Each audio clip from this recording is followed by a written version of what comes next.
The Henry Clay community now leans on each other as they grieve the loss of one of their own, Emmanuel Mokadi. We just felt like we needed to gather every hurt student, every hurt teacher, and every hurt parent together. You know, we can all come together as a community and just the school and just enjoy and honor Emmanuel. Dozens of people filled the school cafeteria to do just that.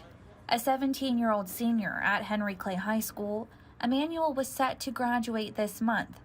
Alongside his friends, instead of walking the stage together at graduation, the young men planned a memorial for their friend. He was just an important person to us, and we just wanted to show our respect and love to him and his family. So we just needed to do this. School district officials say Emmanuel died Friday after experiencing a medical crisis in a classroom. His family and their attorney say he helped break up a fight at school that morning and had no prior health issues.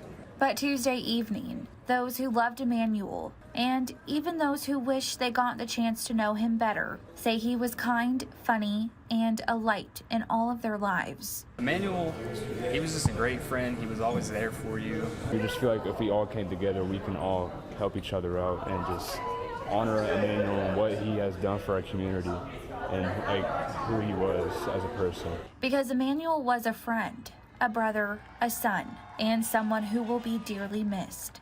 In Lexington, Grayson Passmore, WKYT.